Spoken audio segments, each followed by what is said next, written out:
The COYGIG Pod on OTB Sports, in association with Cadbury. A player and a half deserves a glass and a half of support. Lily Ard scores one of the most important goals they have ever scored. What a moment for the Republic of Ireland.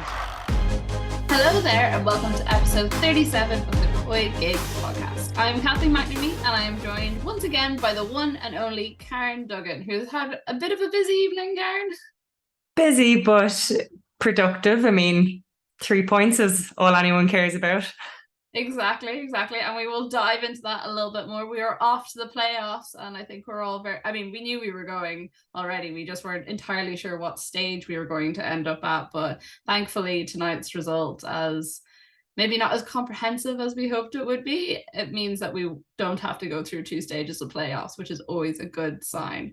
With the Women's Super League starting this weekend and the transfer window closing this week, we decided to do a bumper podcast to preview all the top talking points from the coming season. Later, we will be joined by Emma Carroll, who has put together a starting 11 of top players to watch. There's a nice mixture of players that some of you might already know and ones who've just come into the league or new and exciting talent, even some Irish bias in there as well. For our WSL preview, we will be joined by Goals women's football correspondent Ameé Ruszkai, who will help Karen and I dissect all the main storylines you can expect from this season. We also have a gift for our loyal supporters as we look to support Irish women's grassroots football, so stay tuned for that later on in the podcast. The COYGIG Pod on OTB Sports is in association with Cadbury FC, official snack partner to the Republic of Ireland women's national team. And what a national team it is. We're off to the playoffs. Woohoo! Woohoo. We can end the pod there. That's all we cared about. We've got 6 points out of this window. Maximum points. We're never ever going to speak about the performances again because it's not important. All that we care about is the fact that we are off to the second round of the playoffs. It's a massive achievement considering how we kind of started. Before we started this campaign, there was a lot of back-to-back losses playing against higher ranked teams. Ultimately, it seems to have stood to us. And everything just kind of fell into place this week, be it Finland being in turmoil and missing a couple of players through injury and getting a bit of luck with the goal, that them having an extra player off the pitch. And then Slovakia today, we just had one moment of magic and that's all it took to get us over the line. But it is maximum points and happy days, one less match to give us loyal viewers a little bit of rest, if not the girls. I think that's badly needed. Yeah, and I think for me the defining thing of this whole campaign is that okay, there were a few slip-ups along the way, but by and large we seem to get rid of a lot of the demons we had. And you said we won't talk about the performances again, especially maybe the last 2, but I mean, there was a time where we wouldn't be talking about those performances and we also wouldn't be coming out with 6 points at the other side. Whereas as dirty as the play was and as kind of stressful as it was as a viewer, we did still get what we needed. And I think that's such a massive jump forward for the squad.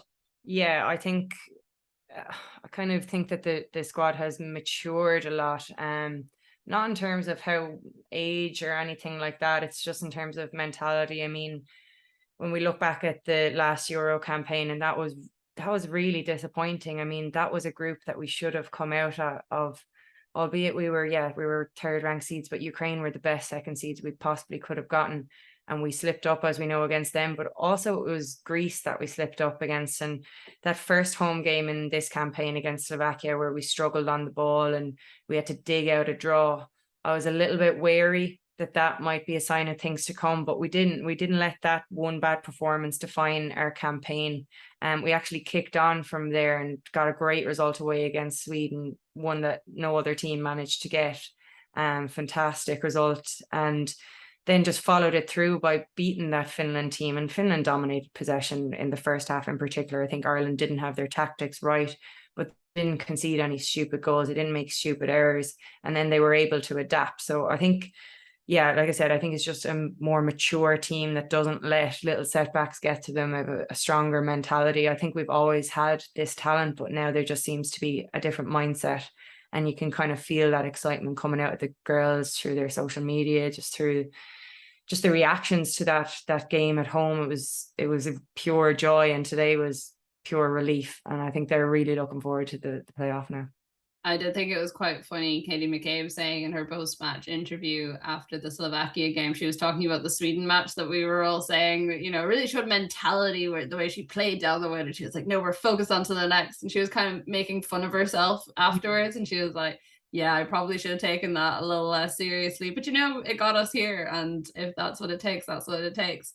I thought that was it's always nice to hear players reflect on those moments and be like, no, I was just so focused in that moment. And yeah, I think that's they're professionals now, you know, they give us the generic media trained answer, the next game is most important. But that's why I enjoyed the scenes of Finland so much, because they actually just showed their personality and what it means to them. And that was a huge result against Sweden, and we should have been, I know you have to stay grounded and all that, but that was a huge point for us to get, and not only in terms of getting that extra point and it propelling us up the playoff ranks, but also in terms of the momentum it gave us going into the Finland game, because they knew that Finland were going to the Euros and that they played higher ranked teams and maybe they would have a bounce from that, but they didn't, and they beat them and did a really, really good job to get 6 points from Finland. Start of the campaign, no one expected that, so really good. And yeah, hopefully a few more honest interviews from the girls coming out of happy but honest coming after the playoff game. Well, I think we all know the few that we can probably get the honest interviews out of at this stage.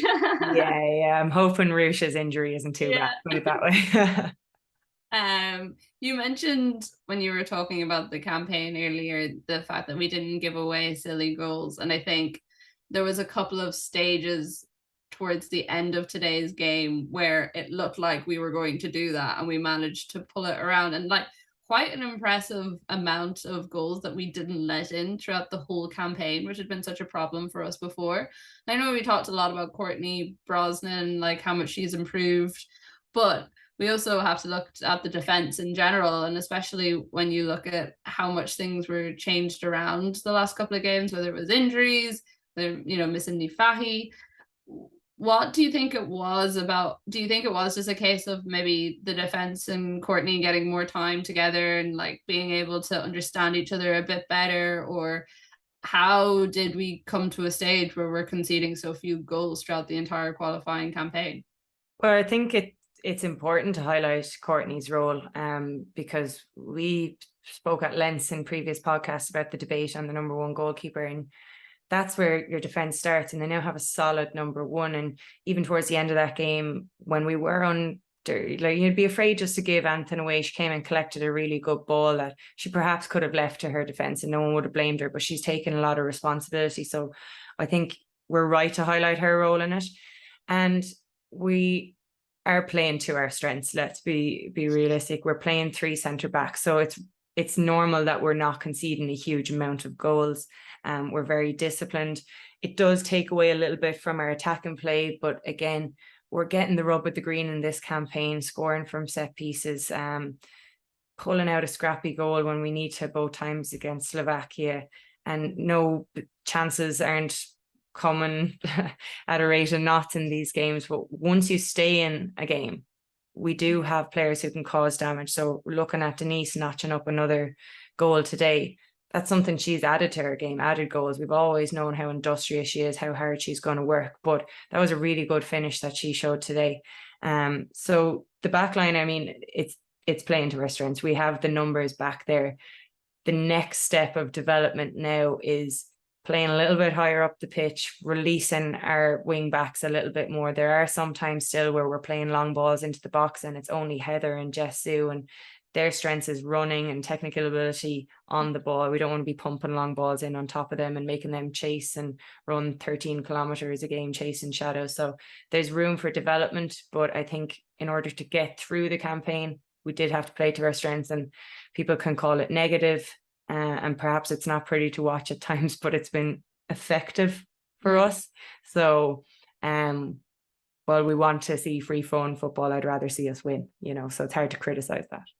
No, I agree. I think what would frustrate me about games like today is that I just thought, I don't even think, I think we almost seemed hesitant to let ourselves play. We were putting a lot of long balls up, like you were saying, instead of having the confidence to like keep the ball at her feet. There was a few times even where we had free kicks up the pitch and Louise would just belt it up. And as you said, like, we don't really have the players up there. It's not playing to our strengths, rather than giving it to the likes of Katie or Denise or Heather or Jess, like all these people who can actually run with the ball and are very good when they are at their feet. And I was a bit disappointed, considering the opposition, that we didn't try that a bit more. I know that Katie was saying after the match, and like you could see it during the match, she was getting absolutely belted from every which way. But if you look at the goal we did get, you know, that came from good technical play, with Jess starting it off with getting the ball in midfield,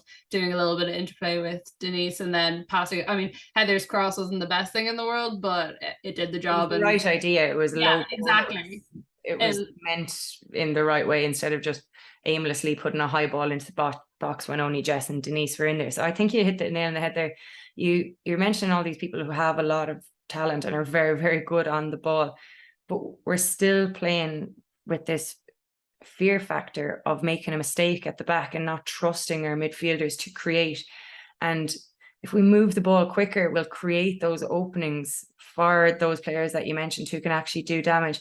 And yes, Slovakia are mean, and you can say whatever, they were cynical at times, but a lot of it came from us playing the ball forward too quickly and leaving a player isolated. So Katie was getting the ball maybe with her back to goal, or she looked up and Heather was trying to get across to her, but was maybe 45, 50 yards away. So Katie's having to take extra touches. It's given Slovakia more time to get in around her. And yeah, they'll kick a player like that before she gets into a danger zone, because that's just good, clever play. And that comes from probably good coaching. And I think that on the training pitch, work needs to be done to say to my centre backs and my centre backs, just trust your midfielder, give the ball in and be prepared to get it back. And just, like you said, more confidence in our play. And I know I mentioned to her a lot there whenever I was talking about players being confident with the ball at feet. It would be remiss of us not to mention Jessu and the shift she put in. We've talked a lot about her in the context of going over to the WSL and what to expect from her there. I suppose, much like a lot of the rest of the team, she struggled a little bit at times last week, but I thought, like, tonight we really saw what she was worth and what she can bring to this team. And I mean, listening to you guys talking about it on RT afterwards, there was some big claims being thrown around about what her potential is. I think she has huge potential, because I know we spoke to her on this podcast. You're really struck by how much she wants to improve and how much she analyzes her own game, and she wants to improve. She doesn't think she's made it just because she's now starting with the senior team, and that's a really good feature in such a young player. And she wants to prove herself at West Ham, and it's brilliant to have that ambition. And I think, yeah, she struggled to get into the game against Finland, but I think it was a symptom of the shape we were playing. We were really under pressure down that left-hand side. The positioning was wrong, and Jamie Finn was getting a tough time, and that meant that Jess had to play deeper, and the whole midfield was far too deep. Today, when she was released a little bit and the ball was played to her feet, she caused us to get excited, you know, on the ball, and we want to see more of that. And she plays with a freedom that is refreshing, because we're not used to seeing it. We have these very disciplined performances from a lot of our team, but she just kind of brings that spark and that edge. And I think we needed that, because we're getting a lot from Katie on one side of the pitch, but like, teams are going to recognize Katie as our main player. They're going to kick her. There needs to be other outlets, and she's a fantastic outlet. And I think when her and Heather and Katie and Denise get more time together, I think we'll see more interchange in their play. And I think that can be a really good combination for us. Praying Megan Campbell stays fit, because it does allow Katie to play in that a more advanced position. Another mention to her, I thought she did really well, considering how long she's been away, to get 90 minutes under her belt. More than anything, just confidence in her own fitness is probably going to be a huge thing. And yeah, we still do depend on set pieces, and she's a phenomenal weapon when it comes to that. I've been so impressed at her confidence since coming into the team, because I can just imagine, like, I know how good a player she is, but after so long out and settling into a team like that, it must be difficult. But it's almost like she's never been gone to a certain extent. You know, you notice the difference in that we're able to play Katie up higher, and we're able to have that freedom. And obviously, like her throw-ins are amazing. They're basically like corners for us, but it just all seems very natural, and I didn't expect it, and I didn't actually expect her to play as much time as she did coming into the squad. Yeah, no, I was delighted that she didn't come off today again, because it's just more and more minutes and more of a chance for her to gel. And what she brings is a lot of composure, you know. She's always been technically brilliant, but she's very, very composed, and she'll pick a pass more often than not. And hopefully as she gets more game time, we'll see her in even more advanced positions, because I think she can really get up and down that line and just pick out good little pockets of space for Katie and allow Katie to come inside a little bit more. So I think she's going to be very, very important for us coming forward. And then when we get Niamh Fahey back in that back line, hopefully she'll be back soon, and Megan Connolly, I think that's a really, really balanced team, and a team that is just a little bit more settled on the ball. There was obviously a lot of change today, and that might have been a symptom of why we didn't keep the ball as well. Players not used to playing with each other. But I think when we get those kind of stalwarts back in the team, I think that, and we can get that settled team, hopefully for a World Cup campaign, I'd be very excited to watch that. I think that there's a lot of potential there. Well, we will be putting all our miraculous medals and whatever gods you pray to exactly out the place for Friday for the draw, praying that we get your grannies lighting their candles. Yeah, exactly. Literally anything that you subscribe to, please do say something nice about the draw on Friday, because I've had so much fun covering the qualifying, and it would just be such a shame to fall at this stage, especially when we do seem to have such an exciting team growing. So what do we pray for now? Do we just pray to avoid the Netherlands? What are we praying for? We've avoided them because they lost. Yeah. You may have missed this, but they scored like a 93rd minute winner against Iceland, and literally it's actually painful to watch the video of the goal goes in, Netherlands starts like celebrating, and all the Iceland players just drop to their knees. Like they had put in such a shift, and it was just like, it was the final kick of the ball and they were done in, and it actually, like, it broke my heart. I was so happy that Netherlands weren't going to be in the playoffs, but I also really felt for Iceland, because I think everyone's been there at some stage when you get that sort of heartbreak. So maybe we don't want to beat them, actually, because they may be fully gunning for this World Cup after that experience. But yeah, I think we're looking for some of the lower ranked teams. Maybe Bosnia or someone gets through. I don't think Bosnia will be more getting through, but maybe a Wales. Yeah. We've had a good result against them in recent times. Celtic tie might not be the worst thing in the world. We can work with that, I think. Yeah. There definitely are teams in there that we can beat on our day. We just need to hope that we keep the momentum that we have had for the last couple of months. Exactly. Well, Karen, I look forward to discussing this with you in October, when we will both be biting our nails. So happy we have another game to discuss.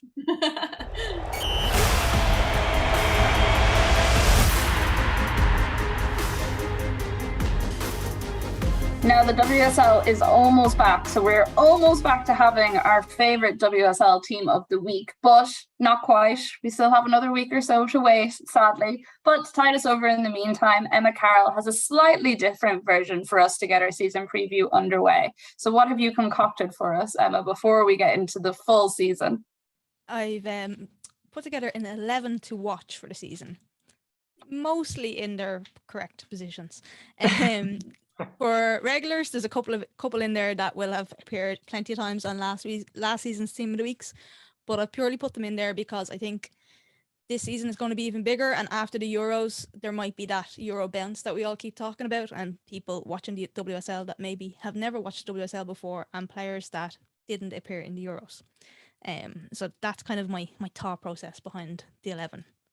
I like that mix. I think it's going to be interesting. And of course, Karen and I are going to have things to say about it. Probably the bias that you will have, because why go any different? It's going to be Liverpool bias this year, which is worse than the Irish bias. So I'm looking forward to that.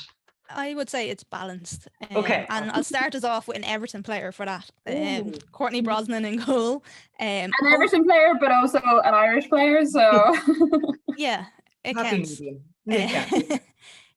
I've chosen her obviously Irish fans will know her at this stage after her plaudits in the World Cup qualifying groups, but I'm just hoping that she's going to be Everton's number one. So I've put her in there as the one to watch.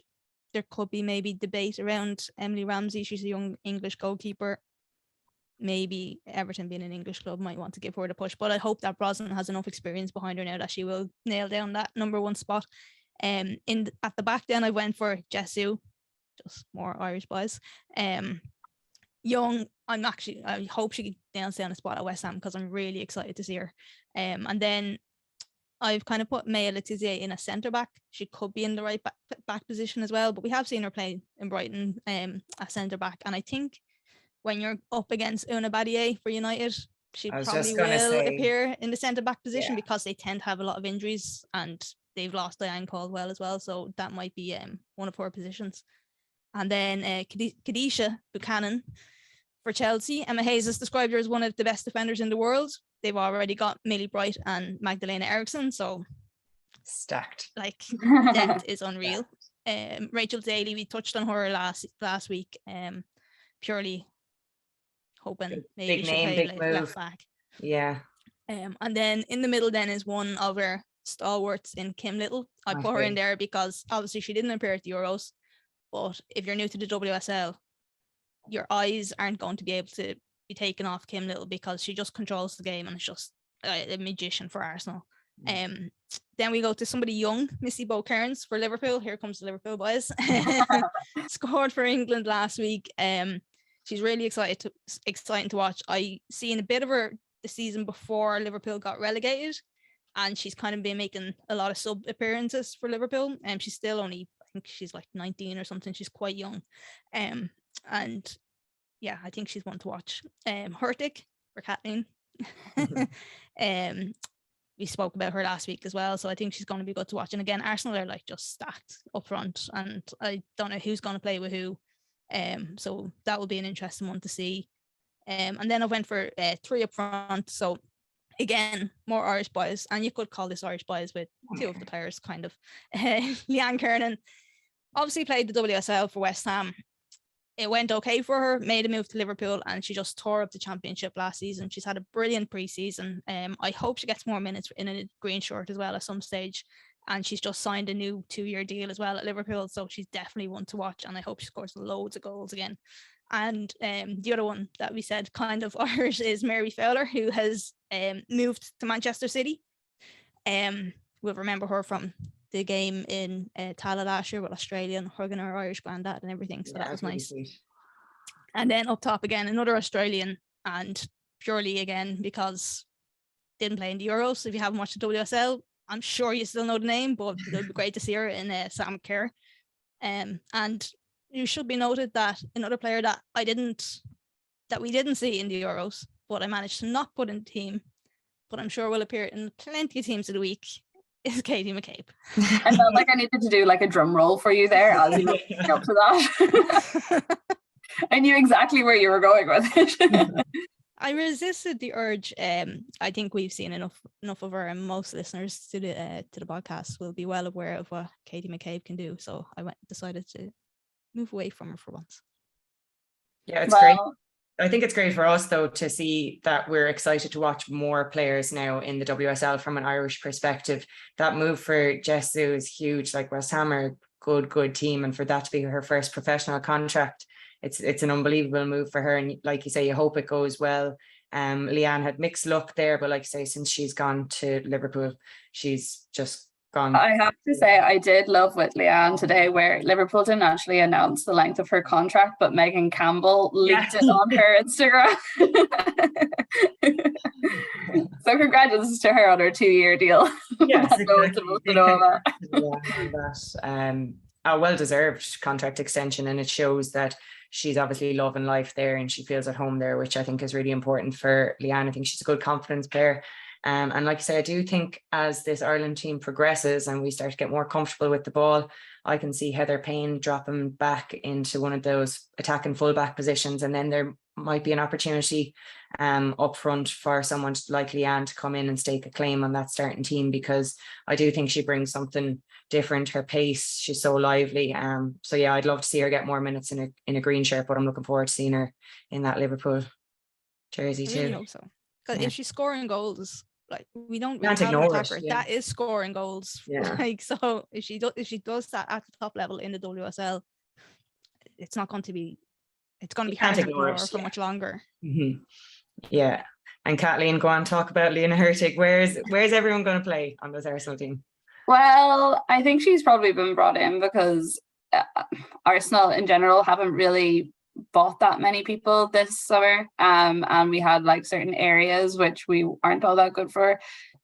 There was a lot of debate about, say, even Leah Williamson, like whenever she plays further up the pitch, our backs are very, very exposed. So I think Hurtig has just been brought in to shore up the midfield a little bit, especially with Miedema dropping a bit deeper and Blackstenius taking that position up front. I do think we need a bit more in that middle area just to keep Arsenal taking along and allow Williamson to completely dominate the back, because it's never been a comfortable position putting her up that much higher, and it is somewhere that we struggled with last year.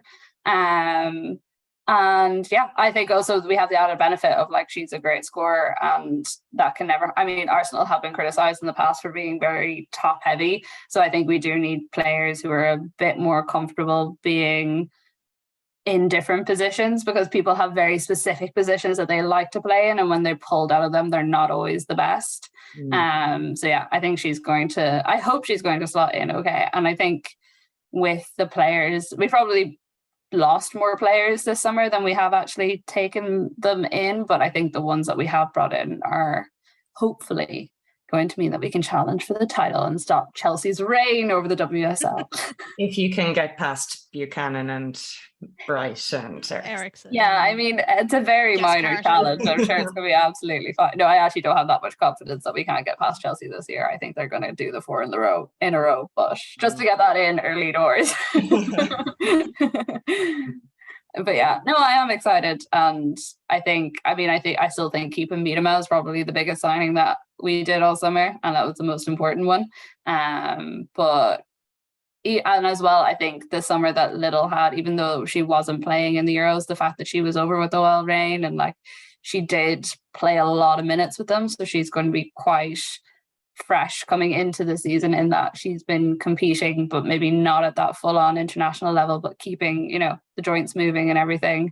And I mean, she was setting up Megan Rapinoe every other week, so like that's never something that you don't want on your team.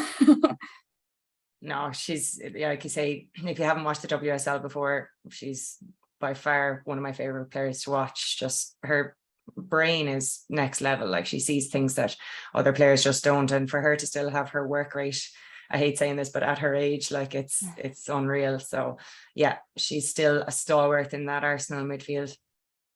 Yeah, and one other player that I think we should definitely highlight for people to watch is Letizia. I mean, what she's done at Brighton is pretty insane.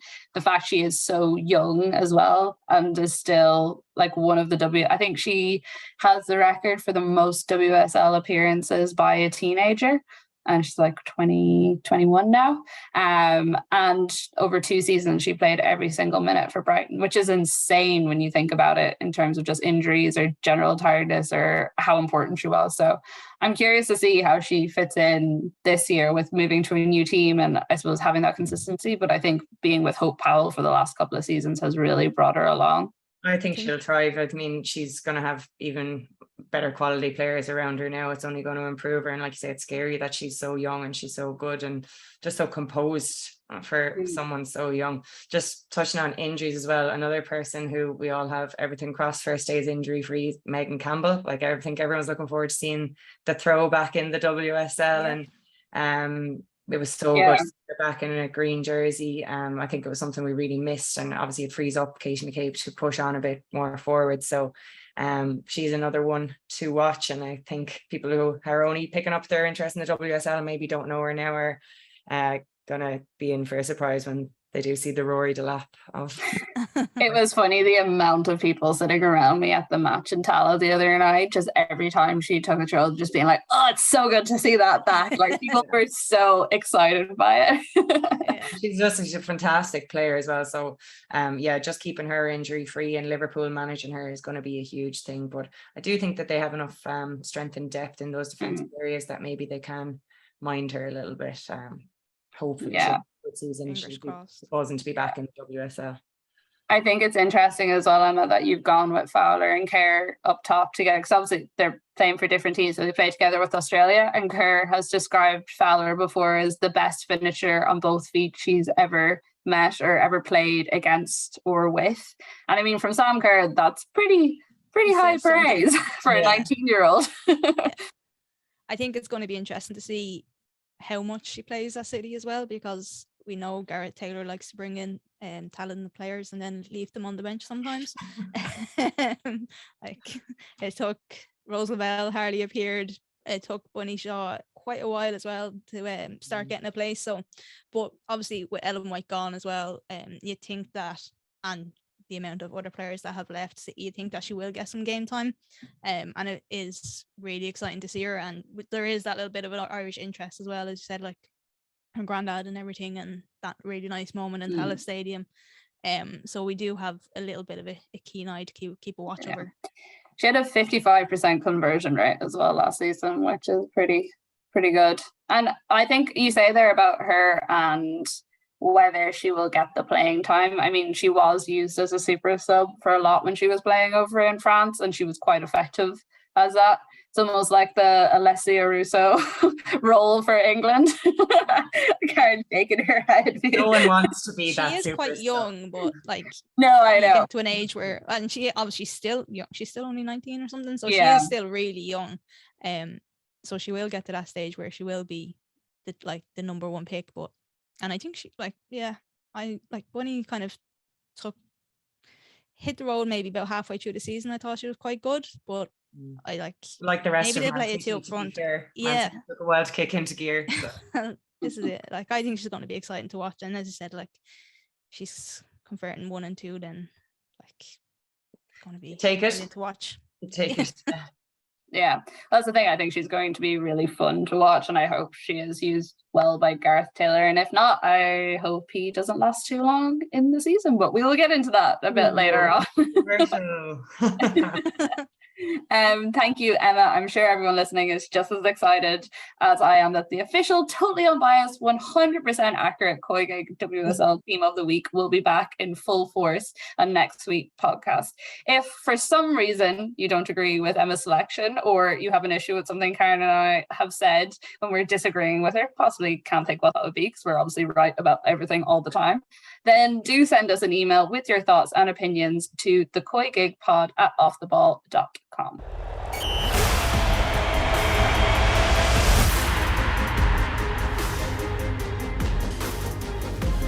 Now, with the WSL season coming up, we have asked one of the experts from the women's football world, women's football correspondent for Goal, Ameé Ruszkai. Amy, thank you so much for joining us. Last time I saw you, we were bopping around England together for the Euros, which was fun. We don't have any Heineken fridges this time, but maybe next time. Yeah, no free beer this time, which is I'm going to have to get back used to that, having had so much. Free beer, free sandwiches, free crisps, but no. Yeah. What was your highlight of the Euro as well? Exactly. So many things. And how are you feeling now that the Euros are over? I presume you've had like a little bit of a break and the WSL season is already upon us. I'm sure you've probably been busy as well with England and the World Cup qualifiers. Yeah, I took myself off on holiday, which was well needed. Especially after my last holiday after the Champions League got cancelled by a flight mishap. So yeah, nice to have a bit of a break, and then I'm excited for it to get back underway actually. And I mean, I'm sure in a month I'll be exhausted, but I'm all right at the moment. Do you know where you're headed for the first weekend or what your focus is going to be? Yes, I'm going to go over to Man City Arsenal, which is not the big showcase games down in London, but I think that's the pick of the round, really, isn't it? Yeah, I think anyone who looks at the fixture list would probably go straight to that one, because it pretty much, I mean, it's a bit like having Arsenal Chelsea so early last season. It kind of sets you up for what the race is going to look like. Exactly, and see kind of, I guess you've got to set your stall out, sort of. So yeah, I'm intrigued to see how it starts.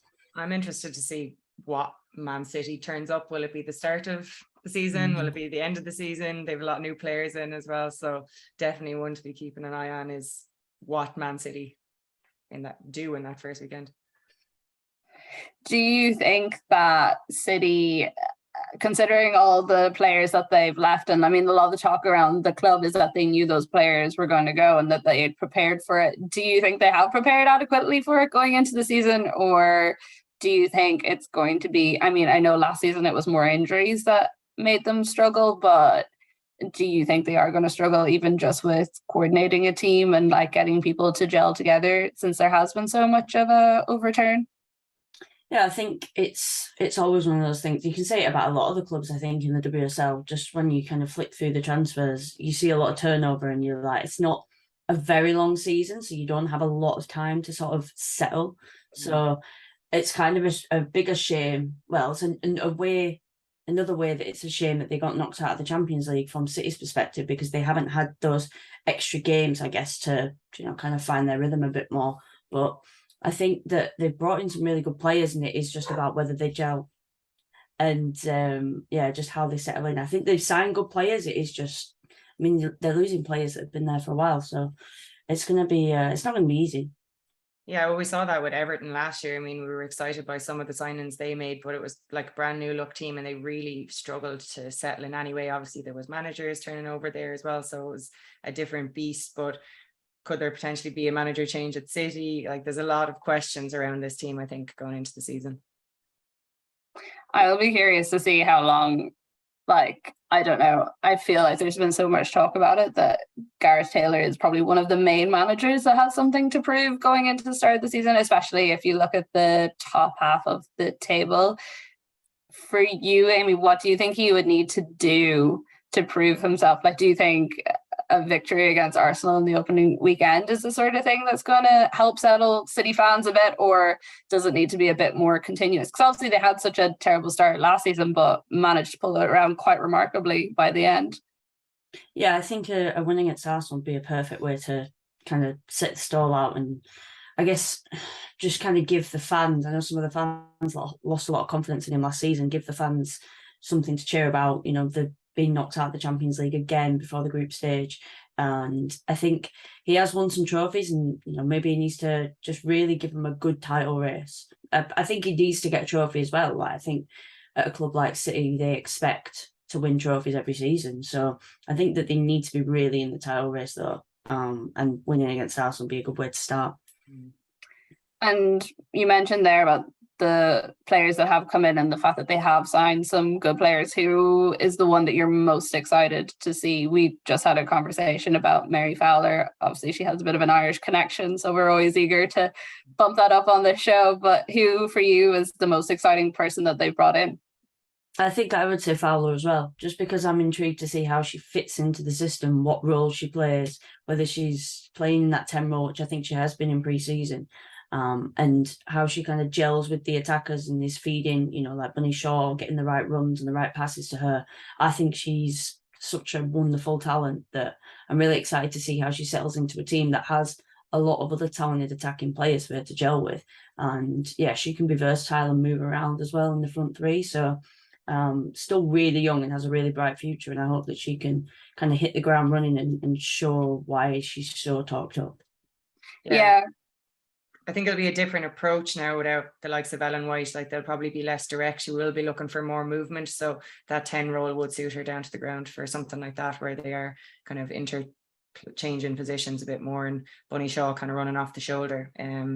They'll probably be more of a kind of quick counter-attacking team than what we would have seen previously, possibly.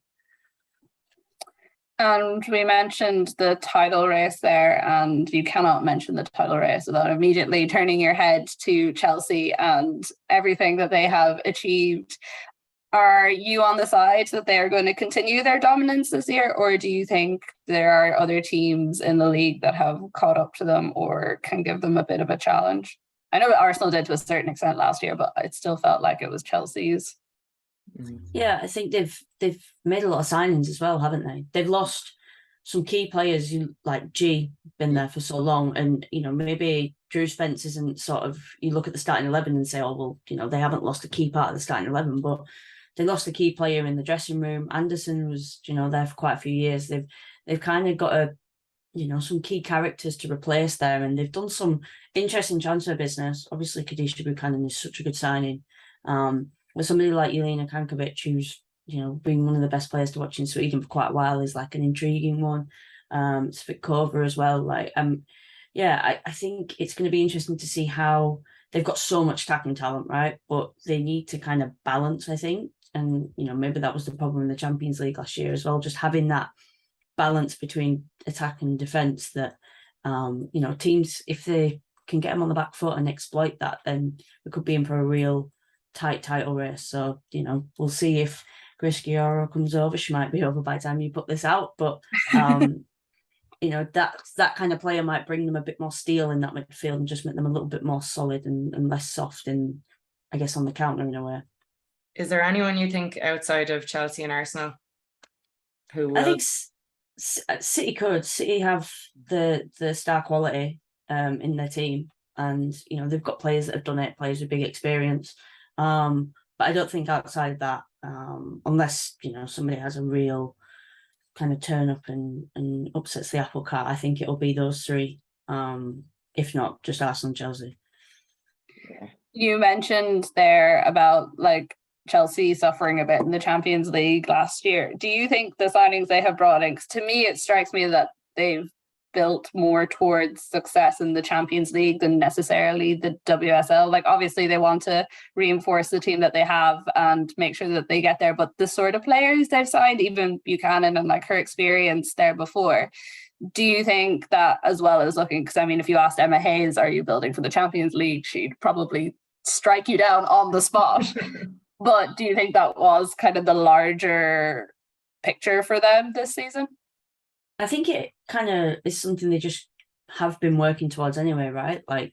They've won the WSL, so many times, and it's obviously something they want to win, but the Champions League is the one that they haven't won yet, and that's the one they really want because they just haven't won it. So I guess naturally they're always kind of just building towards that, the same way that City have been for a while.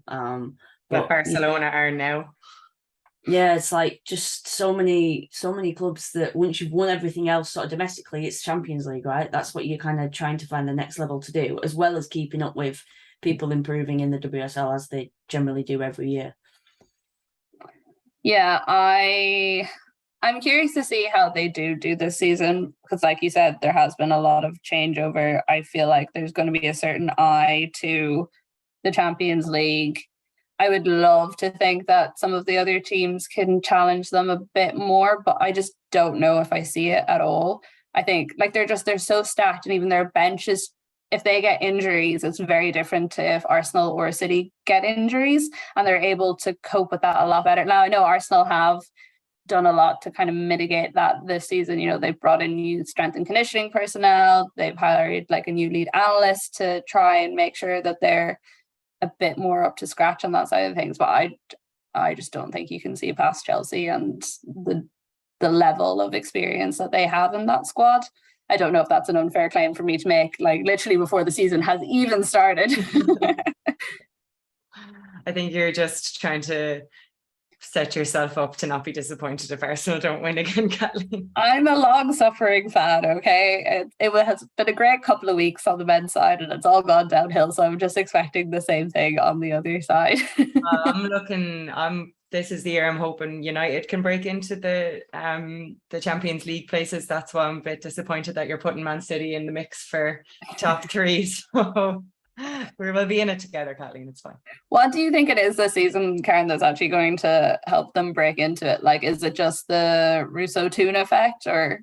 I think it was strength in depth, really, isn't it? And they're still probably not up there with the top teams in that regard. But we talk about the the bounce effect of like fans and stuff with the WSL. But if you're a player that's after winning Euros and you've gotten that much attention, there's going to be a spring in your step coming into the season, and even a bit more belief around your talent. So I think United are building. I think they're still a few players short to fully compete, but they're a young squad, and like I definitely see them building for the future. But yeah, I'd love to see it happen this year. I don't think Spurs will challenge in the way that they did last year. I think that was a bit of a red herring. I don't really know where that came from. They fell off at the end. But it'll be a good test for United first game of the season against Spurs, just to kind of say, okay, we're in the mix there. We're with the top 3-4. Which are the areas that you were hoping United would maybe strengthen a bit more this summer that they haven't? I mean, they brought in Laetitia, which we obviously have spoken about. That's a really, really good one. Looking at Batty in her performances in the Euros, like she's brilliant. I think it's still maybe another centre back and a centre mid, because we do have Toon and Russo. But then I suppose, like say, if injuries happen to Russo, who's your go-to?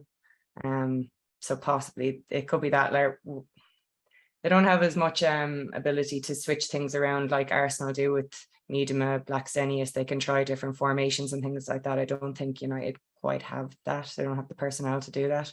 And we spoke about City being able to kind of interplay and how Fowler will fit into that. So I think that they're a little bit more one-dimensional. They're very good at what they do, but it's direct and it's pacey. But I don't know if they have the guile that other teams do. Is that not the exact same problems that we would have said that they had last season? Yeah, well, not to put you on the spot or anything, but I feel like I'm saying they're one-dimensional. So I'm just going off last season, but they were the kind of the shortcomings last season. But when you look at the signings that Chelsea have made and how stacked they are in the forward line, I really don't think that United can quite compete yet. What do you think, Amy? Do you think United are still one-dimensional? I think that they've made some good signings. I think Toon Cara is a really good signing, just to kind of show things up at the back a little bit. I really like Ameé Ruszkai. I think she's fantastic. You've been quite a lot with her for Next Gen on goal, haven't you? Yeah, I think she's just, I don't know. I think she should be in the England team, like in the squad. I think she should have been in the squad for maybe a year or so, but I just think she's been one of the best players in the WSL, kind of flying under the radar, like in a defensive perspective. She's versatile as well, which is cool. And yeah, I think United have added a bit of star quality with Lucia Garcia. I think she can add something a bit different on the attack. And I think Nikita Paris could be a really decent signing if she gets confidence and gets going, gets goals, because she hasn't had that at Arsenal. She kind of just played last season. Yeah. So like if she's on form and she's, feeling confident, then she's a really great player. And we've seen that when she was at City. But I think midfield as well sometimes can be a bit one-dimensional with United. And I really like Grace Clinton, who they've signed, but she hasn't played a lot of WSL football. She wasn't, getting a lot of minutes with Everton. So I think she's a really good player for the future, but it's not a midfielder that you sign and you put her in midfield and you've changed the entire midfield immediately. I don't think. Missing someone like a Little or a Walsh, really. Just that playmaker. I think most teams would probably say they'd like a Little or a Walsh. Someone who just has that eye that's just can pick out a cut and pass. I think that's just the one thing that they're short, and that's why they end up going wide quite often and going down the flanks and crossing balls in for the likes of Russo and Toon getting on the breaks there as well. Sometimes falls 9, sometimes 10. But I'd love a little transfer. But what do we think? Is Walsh staying? Is she gone, or what's happening?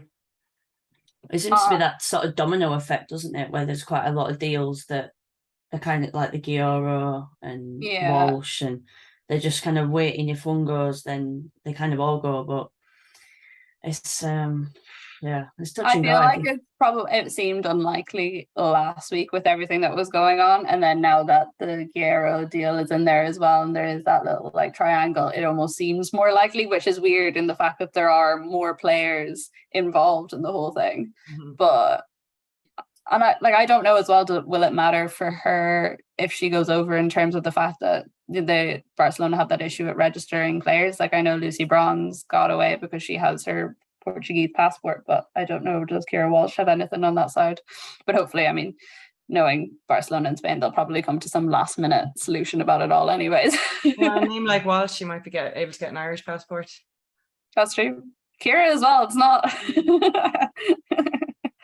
If she wants to come on the podcast, I'm sure we could try expedite it in some way. I'll get a passport for an appearance on the podcast. Yeah, just for any legal claims, we cannot guarantee that. Even with all our great connections to the Irish national team.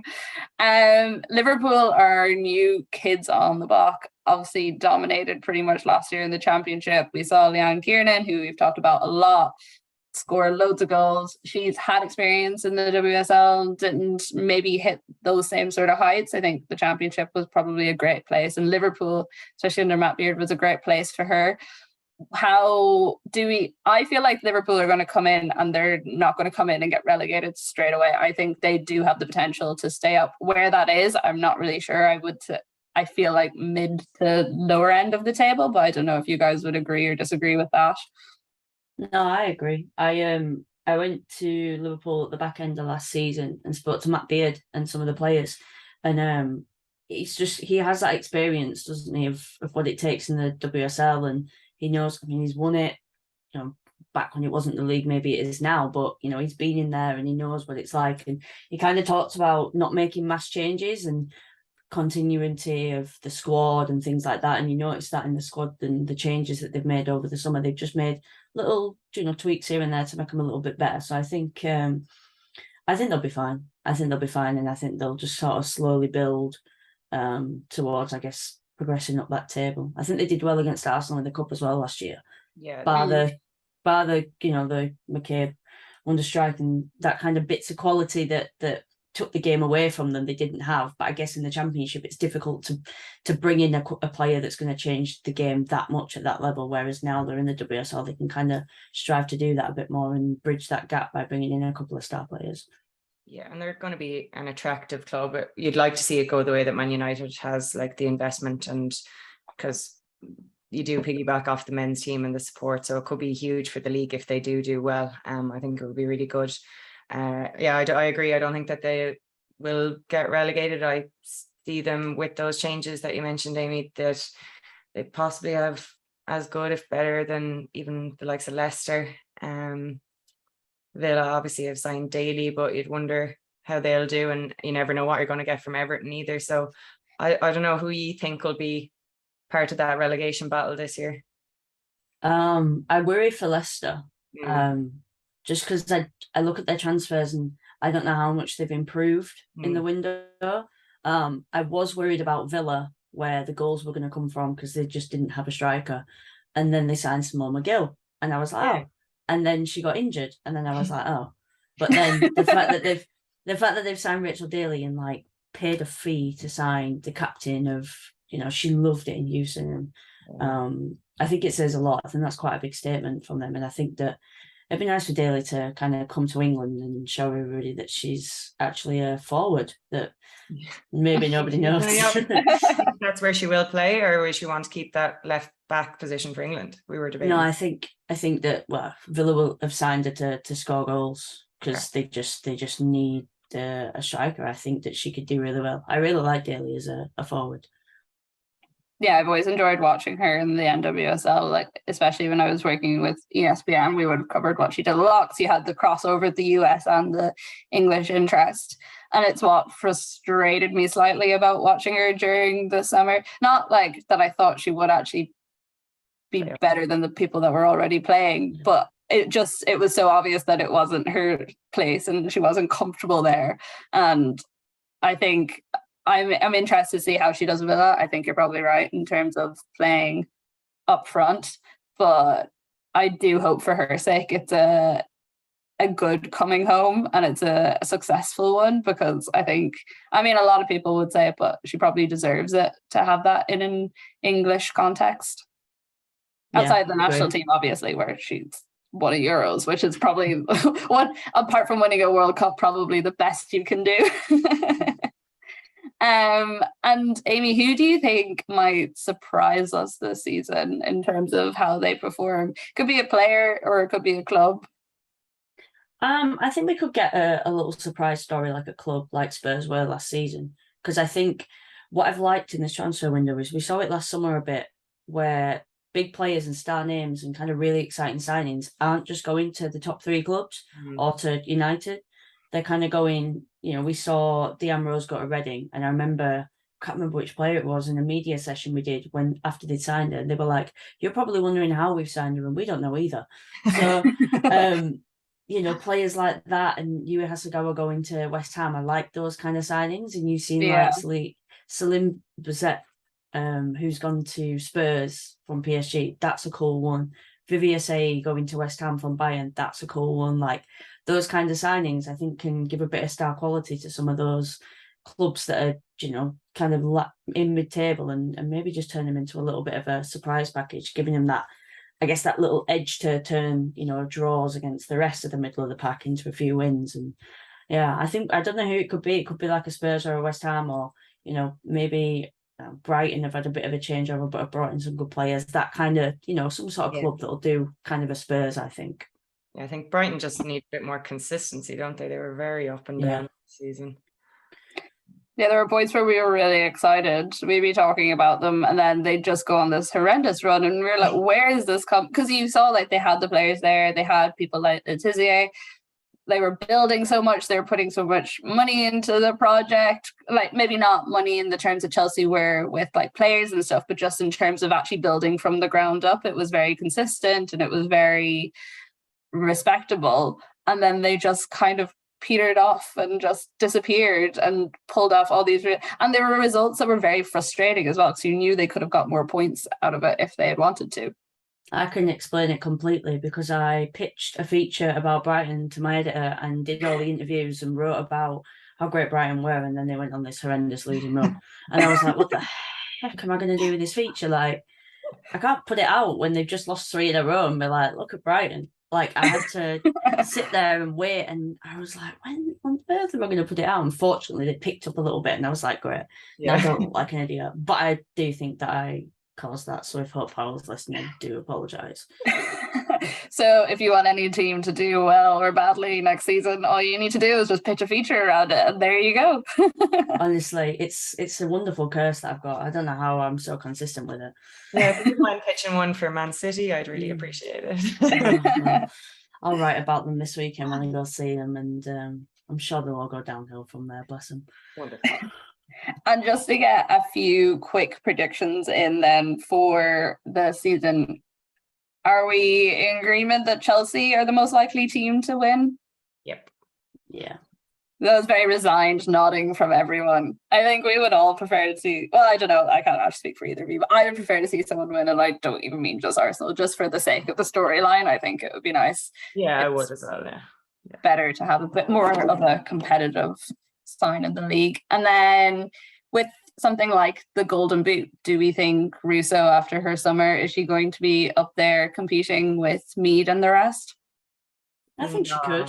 No, I don't think so. I don't think United will score the same amount of goals. I think, when Arsenal and Chelsea come up against the lower teams, they're so ruthless that they'll score 6 or 7. Whereas I think United are a 2-3-0 win. That's what you get. Who are you tipping then, Karen? Who are your top 3 contenders? Oh, same old. Kerr, Miedema, and Mead.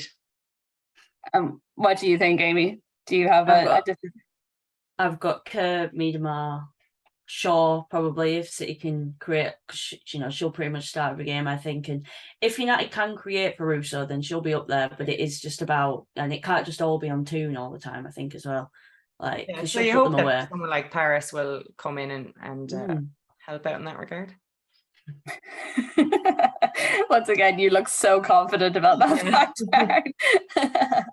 And then who are we marking down as the team that will no longer be in the WSL this time next year? Leicester. I do think it'll be Leicester. I mean, they were kind of just lucky that Birmingham couldn't buy a win last year, like they got, I don't know how many points they ended up on, but it was pretty low. And I have pretty good confidence in Liverpool. Maybe it's just because there's a couple of Irish interests there that I'm looking at them. Obviously, we've got Niamh Fahey, Leanne, Megan. So, yeah, Leicester for me. I think Liverpool, if they can like keep their injuries low, I think the squad that they have are quite good, and I think like definitely have a few more performers in there, especially with adding, say, players like Van de Sanden who have that experience. Like that was a purposeful signing to me, I think. And if Leanne Kiernan can stay fit, which hopefully she can, and I know we talked to her on the podcast before about the work that she's put into making sure that she does stay fit, I think she could be really interesting for Liverpool. Furness is a WSL caliber player as well. Yeah. Mm-hmm. She just she's like a joker in the pack in the championship. Like she's just a cut above there. So coming into the WSL, it's where she kind of belongs to be. Yeah, and they've bolstered their defence a little bit as well. So you've got backup for Niamh Fahey and stuff there as well. So they have a I just think that their squad, if you look at it on paper, you get more excited looking at the Liverpool team than you would the Leicester team. Definitely. Well, Aimee, thank you so much for joining us today, and hopefully we will chat to you at some other stage during the season, and best of luck. I mean, if anything you've predicted was wrong, we will of course be calling you back towards the end of the season to call you out on it. Right, I'll book a holiday for the last weekend. Sounds like a plan.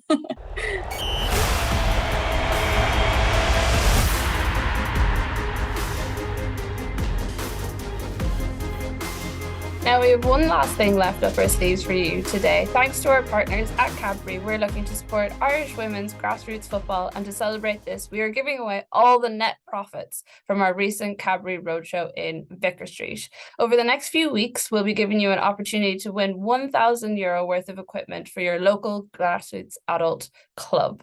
For your club to be in the chance to win, contact us with all your club details and contact information at the COYGIG Pod at offtheball.com. Terms and conditions apply, and head over to otbsports.com for more. We will be back with you next Tuesday with all the WSL opening weekend action, and we can't wait to see you then. The COYGIG Pod on OTB Sports, in association with Cadbury. A player and a half deserves a glass and a half of support.